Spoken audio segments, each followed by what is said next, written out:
Welcome. Sangeeta Bhalsingh या माझ्या YouTube चॅनलवर तुम्हा सर्वांचे हार्दिक स्वागत. आमच्या कॉलेजमध्ये प्रथम घटक चाचणी परीक्षा झालेली आहे.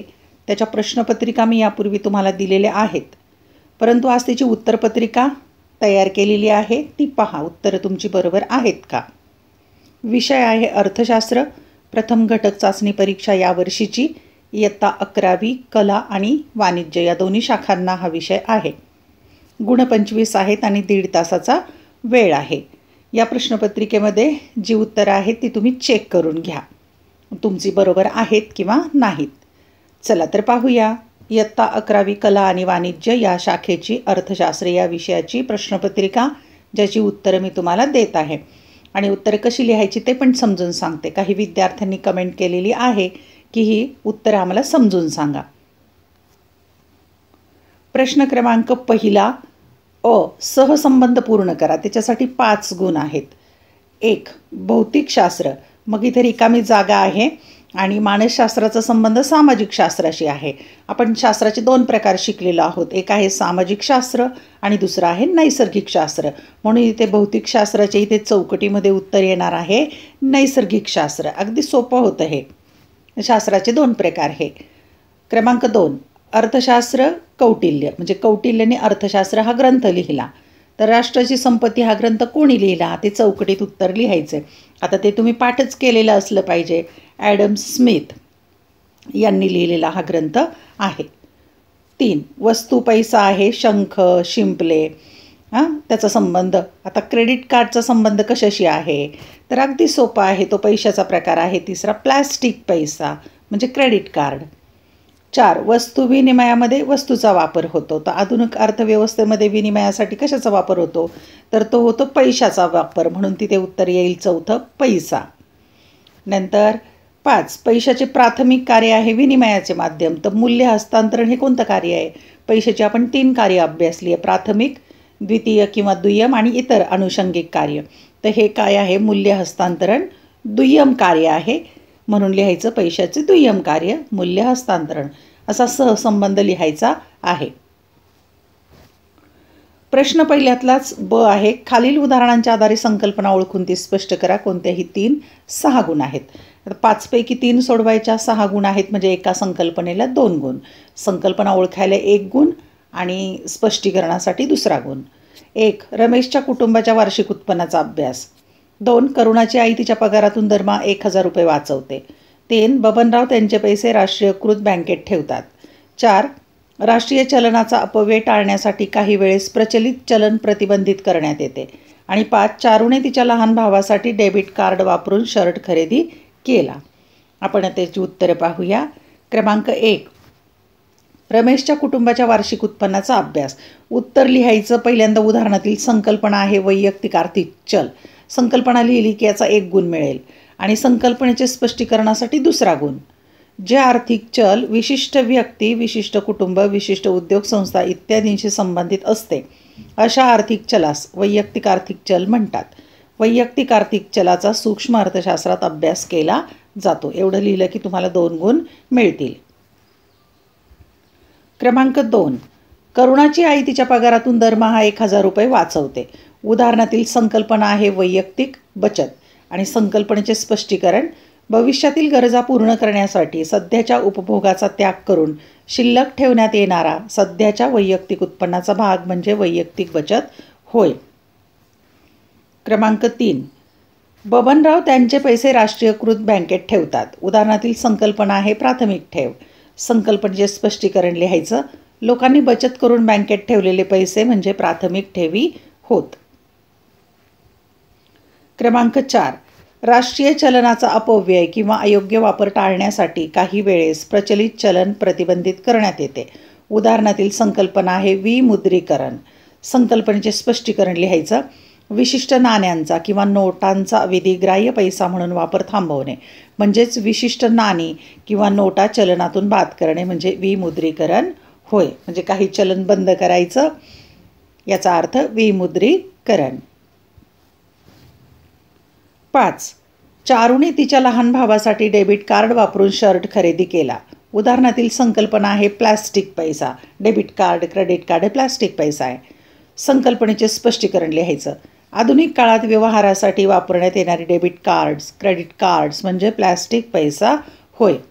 आता हेच उत्तर आपल्याला वस्तुनिष्ठ प्रश्नात पण पहिल्या प्रश्नात आलेलं आहे. प्रश्न क्रमांक 2. खालील प्रश्नांची उत्तरे लिहा. कोणतेही 2 सोडवायचे 3 पैकी आणि 8 गुण आहेत म्हणजे एका प्रश्नाला 4 गुण. 1. उत्पादनाचे घटक स्पष्ट करा. 2. वस्तू विनिमयातील अडचणी स्पष्ट करा. आणि 3. खालील सामग्रीवरून तिसरे चतुर्थक किंवा Q3 काढा. आता हे जे उदाहरण आहे हे उदाहरण तुमच्या पाठ्यपुस्तकातलंच घेतलेलं आहे, ते आपण सोडवूया. प्रश्न पहिला आहे उत्पादनाचे 4 घटक स्पष्ट करा. उत्तर उत्पादनाचे 4 घटक भूमी, श्रम, भांडवल, संयोजक. आता या 4 घटकांची थोडक्यात माहिती लिहावी लागेल कारण 4 गुण आहेत म्हणून. पहिला घटक भूमी. भूमी हा उत्पादनाचा नैसर्गिक घटक असून विनामूल्य देणगी आहे. भूपृष्ठालगत, भूपृष्ठाच्या वर व भूपृष्ठाच्या खाली उपलब्ध असलेल्या नैसर्गिक साधन संपत्तीस अर्थशास्त्रामध्ये भूमी असे म्हणतात. उदाहरणार्थ खनिजे ही भूपृष्ठाखाली मिळतात. मृदा व पाणी हे भूपृष्ठालगत मिळते. तर हवा, सूर्यप्रकाश भूपृष्ठावर मिळतात. म्हणजे अर्थशास्त्रात भूमी ही व्यापक संकल्पना आहे. उत्पादन कार्यात सहभागी झाल्याबद्दल भूमीला खंड मिळतो. उत्पादनाचा दुसरा घटक आहे श्रम. उत्पादन प्रक्रियेत श्रम हा मानवी घटक आहे. आर्थिक मोबदला मिळवण्याच्या हेतूने मानवाने केलेले कोणतेही शारीरिक व बौद्धिक काम म्हणजे श्रम होय. श्रम या उत्पादन घटकाला वेतन, मजुरी या स्वरूपात मोबदला मिळतो. उदाहरणार्थ सुतार, लेखनिक, अभियंता इत्यादींची कामे. तिसरा घटक आहे भांडवल. पुढील उत्पादन वाढीसाठी भांडवलाची निर्मिती केली जाते. भांडवल हा उत्पादनाचा मानवनिर्मित घटक आहे. भांडवल या उत्पादन घटकाला व्याजाच्या स्वरूपात मोबदला मिळतो. उदाहरणार्थ यंत्रसामग्री, तंत्रज्ञान, कारखान्याची इमारत इत्यादी. चौथा घटक आहे संयोजक. उद्योगाचा प्रमुख व्यवस्थापक व कप्तान म्हणजे संयोजक होय. उत्पादन प्रक्रियेतील संयोजन कौशल्याबद्दल त्याला नफ्याच्या स्वरूपात मोबदला मिळतो. अशा प्रकारे 4 उत्पादन घटकांचं विवेचन लिहायचं आहे. दुसरा प्रश्न आहे वस्तू विनिमयातील अडचणी स्पष्ट करा. आता उत्तरामध्ये लिहायचं. पहिली अडचण गरजांच्या दुहेरी संयोगाचा अभाव. परस्परांजवळील वस्तूंची आवश्यकता असणे म्हणजे गरजांचा दुहेरी संयोग होय. गरजांच्या दुहेरी संयोगाचा अभाव ही वस्तू विनिमयातील मोठी अडचण होती. दुसरी अडचण आहे मूल्याच्या सामायिक मापदंडाचा अभाव. वस्तू विनिमय पद्धतीत मूल्यांचा सामायिक मापदंड किंवा हिशेबाचे साधन अस्तित्वात नसल्याने विनिमय केलेल्या वस्तूंचे मूल्य ठरवणे अवघड होते. 3. वस्तूंचा साठा करण्यातील अडचण. वस्तू विनिमय पद्धतीत नाशवंत वस्तूंचा तसेच अवजड वस्तूंचा साठा करणे अवघड होते. क्रमांक 4ची अडचण आहे वस्तूच्या विभाज्यतेची अडचण. वस्तू विनिमय पद्धतीत अविभाज्य वस्तूंचा विनिमय करताना लहान भागांमध्ये देणीघेणी अवघड होते. 5. विलंबित देणी देण्यातील अडचण. वस्तू विनिमय पद्धतीत विलंबित देणी म्हणजेच भविष्यकाळातील देणी देण्यासंबंधी अडचणी निर्माण होत. आता 4 गुण आहेत त्यामुळे 4 जरी अडचणी तुम्ही लिहिल्या तरी चालतील, पण अडचणी एकूण 5 आहेत त्यामुळे 5 लिहिल्या तरी हरकत नाही. यानंतर आपल्याला Q3 काढायला सांगितलेलं आहे. तिसरा प्रश्न खालील सामग्रीवरून तिसरे चतुर्थक किंवा Q3 काढा. उत्पन्न दिलेलं आहे आणि व्यक्तींची संख्या. आता पहा उत्पन्न जे दिलेलं आहे त्याचा क्रम बदललेला आहे. इथे 5, 4, 9, 12, 15. तर तुम्हाला हा जो आहे त्याचा चढता उतरता जो क्रम आहे तो लावून मग त्याच्यासमोर ज्याची त्याची वारंवारता किंवा व्यक्तींची संख्या लिहायची आहे. तो उभा तक्ता करून मग गणित सोडवायचं आहे. पाहूया आपण आता. पहा या रकान्यामध्ये रीत दिलेली आहे. प्रथम संख्या चढत्या क्रमाने मांडून त्यांची संचित वारंवारता काढायची. पहिला रकाना उत्पन्नाचा, दुसरा व्यक्तींची संख्या आणि तिसरा संचित वारंवारता CF म्हणजे क्युम्युलेटिव्ह फ्रिक्वेन्सी घ्यायची. नंतर उत्पन्न क्रम लावायचा 4, 5, 6, 9, 10, 12 आणि 15. हा मात्र क्रम लावून घ्या तुम्ही. त्याच्यानंतर ज्याची त्याची वारंवारता किंवा व्यक्तींची संख्या त्याच्यासमोर मांडून घ्यायची. म्हणजे 4ची 6च आहे, 5ची 8, 6, 9 हे ज्याच्या त्याच्यासमोर तुम्ही मांडून घ्यायची. नंतर यांची बेरीज करायची. ती येते 59 म्हणजे ती आली n बरोबर 59. आणि संचित वारंवारता म्हणजे काय आहे तर ती बेरीज करत जायचं आहे किंवा साठत गेलेली वारंवारता. कशी पहिल्या गटाची 6ची 6च राहील. दुसऱ्या गटाची या 6मध्ये हे 8 मिळवले झाले 14. 14मध्ये 9 मिळवले 23. 23मध्ये 12 मिळवले 35.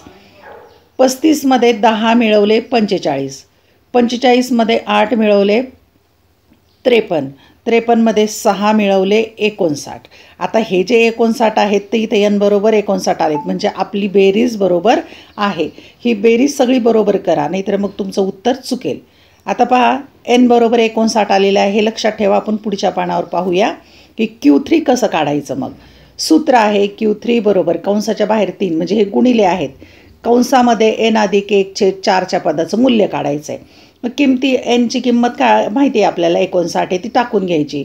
कंसाच्या बाहेर आहे 3, कंसात 59 अधिक 1/4च्या पदाचं मूल्य. 59 अधिक 1 किती होईल? 60/4 होईल. मग 60/4 तर 4ने 60ला भागलं तर 15 उत्तर येईल, कारण 15 चौक 60 होत आहे. म्हणून 3 गुणिले 15च्या पदाचं मूल्य हे येईल 45. आता 45 हे उत्तर नाही आहे, तर संचित वारंवारता 45 ही संचित वारंवारतेच्या 45 या गटामध्ये येते आणि त्याचे मूल्य 10 लाख रुपये आहे.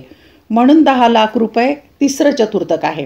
आता ही 45 वारंवारता जी हे 45 उत्तर आलेलं आहे ते आपल्याला या स्लाईडवर शोधायचं आहे. पहा, इथे संचित वारंवारतेत शोधायचं. म्हणून पहिल्या गटाचं जे उत्पन्न आहे हे उत्तर आहे आपलं 10 लाख रुपये. हे लक्षात घ्यायचं. संचित वारंवारतेमध्ये आलेलं च्या पदाचं मूल्य शोधायचं. म्हणून Q3 बरोबर 10 लाख रुपये. प्रश्न शेवटचा आहे. प्रश्न क्रमांक 3. सविस्तर उत्तर लिहा. कोणतेही एक, दोनपैकी एकच सोडवायचं. 6 गुण आहेत. आता आपण इथे उत्तर सोडवताना दोन्ही याचे सोडवलेले आहेत. पाहूया. प्रश्न क्रमांक 1 आहे. स्थूल अर्थशास्त्राच्या मूलभूत संकल्पना स्पष्ट करा. पहिली संकल्पना, राष्ट्रीय उत्पन्न. एका आर्थिक वर्षात अर्थव्यवस्थेमध्ये उत्पादित झालेल्या अंतिम वस्तूंची व सेवांची बाजारभावानुसार केलेली गणना म्हणजे राष्ट्रीय उत्पन्न होय. दुसरी संकल्पना, समग्र बचत. त्यातले मुद्दे केलेले आहेत ते पाहूया. 1. भविष्यातील गरजा पूर्ण करण्यासाठी सध्याच्या उपभोगाचा त्याग करून शिल्लक ठेवण्यात येणारा सध्याच्या उत्पन्नाचा भाग म्हणजे बचत होय. अर्थव्यवस्थेतील बचतीचे एकूण प्रमाण म्हणजे समग्र बचत होय. ह्या झाल्या 2 संकल्पना. तिसरी संकल्पना आहे समग्र गुंतवणूक. 1. बचतीतून निर्माण केलेल्या भांडवलाचा उत्पादन प्रक्रियेसाठी वापर करणे म्हणजे गुंतवणूक होय. 2. अर्थव्यवस्थेतील गुंतवणुकीचे एकूण प्रमाण म्हणजे समग्र गुंतवणूक होय. चौथी संकल्पना, व्यापार चक्र. 1. अर्थव्यवस्थेत घडून येणाऱ्या आर्थिक चढ उतारांमुळे व्यापारात घडून येणारे बदल म्हणजे व्यापार चक्र होय. 2. तेजी आणि मंदी या व्यापार चक्रातील महत्त्वाच्या अवस्था होत. ही झाली चौथी संकल्पना. 5वी संकल्पना पाहूया आपण. आर्थिक वृद्धी. 1. दीर्घकाळात देशाच्या वास्तव उत्पन्नात झालेली संख्यात्मक वाढ म्हणजे आर्थिक वृद्धी होय. 2. आर्थिक वृद्धी ही संख्यात्मक संकल्पना आहे. आणि 6वी शेवटची संकल्पना, आर्थिक विकास. 1. आर्थिक वृद्धीबरोबरच मानवाच्या कल्याणासाठी आवश्यक असणाऱ्या घटकांमध्ये गुणात्मक बदल घडणे म्हणजे आर्थिक विकास होय. 2. आर्थिक विकास ही गुणात्मक संकल्पना आहे.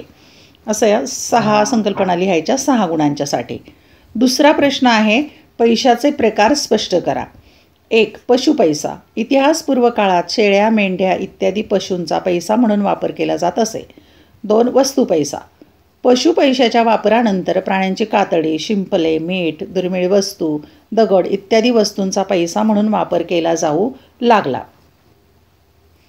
तिसरा प्रकार आहे धातू पैसा. वस्तू पैशांच्या वापरानंतर सोने, चांदी इत्यादी मौल्यवान धातूंचा पैसा म्हणून वापर करण्यात येऊ लागला. 4. धातूंची नाणी. धातू पैशाच्या वापरानंतर धातूंच्या नाण्यांचा पैसा म्हणून वापर करण्यात येऊ लागला. धातूच्या नाण्यांचे पुढील 2 प्रकार पडतात. त्या प्रकारांची पण थोडक्यात माहिती लिहायची. त्यातला पहिला प्रकार आहे प्रमाणित नाणी किंवा प्रधान नाणी. ज्या धातूंच्या नाण्याचे दर्शनी मूल्य व आंतरिक मूल्य समान असते त्या नाण्यांना प्रमाणित नाणी किंवा प्रधान नाणी म्हणतात. 2. गौण नाणी किंवा लाक्षणिक नाणी. ज्या धातूंच्या नाण्यांचे दर्शनी मूल्य त्यांच्या आंतरिक मूल्यापेक्षा अधिक असते त्या नाण्यांना गौण नाणी किंवा लाक्षणिक नाणी असे म्हणतात. 5वा प्रकार आहे कागदी पैसा. धातूंच्या नाण्यांना पर्याय म्हणून कागदी पैसा अस्तित्वात आला. भारत सरकारकडून व मध्यवर्ती बँकेकडून अंमलात आणलेल्या कागदी चलनाचा कागदी पैशात समावेश होतो. 6वा प्रकार पतपैसा किंवा बँक पैसा. कागदी पैसा हाताळण्यातील गैरसोयींमुळे व कागदी पैसा साठवण्यातील जोखमीमुळे पतपैसा किंवा बँक पैसा अस्तित्वात आला. लोकांनी बँकेत ठेवलेल्या ठेवींच्या आधारे बँकांनी तयार केलेला पैसा म्हणजे पतपैसा किंवा बँक पैसा होय. 7वा प्रकार आहे प्लास्टिक पैसा. आधुनिक काळात क्रेडिट कार्ड, डेबिट कार्ड इत्यादींचा मोठ्या प्रमाणावर वापर होतो. हा पैसा म्हणजेच प्लास्टिक पैसा होय. 8. इलेक्ट्रॉनिक पैसा. ज्या पैशास मौद्रिक मूल्य असते व ते मोबाईल फोन, टॅबलेट, संगणक इत्यादी इलेक्ट्रॉनिक यंत्रणेच्या सहाय्याने हस्तांतरित केले जाते, तो पैसा म्हणजे ई पैसा किंवा इलेक्ट्रॉनिक पैसा होय. अंकात्मक पाकिट किंवा संगणकीय पाकिट हा देखील साठवलेल्या इलेक्ट्रॉनिक पैशाचा प्रकार आहे. अशा प्रकारे 6 गुणांच्यासाठी 6 प्रकार लिहिले किंवा 8ही लिहिले तरी चालतील. धन्यवाद. व्हिडिओ लेक्चर आवडल्यास चॅनल सबस्क्राईब करा, बेल आयकॉन प्रेस करा म्हणजे मी नवीन व्हिडिओ पोस्ट केल्याचं नोटिफिकेशन तुम्हाला मिळेल. आवडलेले व्हिडिओ लाईक, कमेंट आणि शेअर जरूर करा. तसेच मी 11वी 12वी या दोन्ही वर्गांचे अनेक विषयांचे व्हिडिओ लेक्चर तयार केलेले आहेत. ते पाहायचे असतील तर या चॅनलला नक्की भेट द्या. या चॅनलची प्लेलिस्ट एकदा चेक करा. तुम्हाला उपयोगी व्हिडिओ नक्कीच मिळतील. अभ्यासासाठी खूप खूप शुभेच्छा.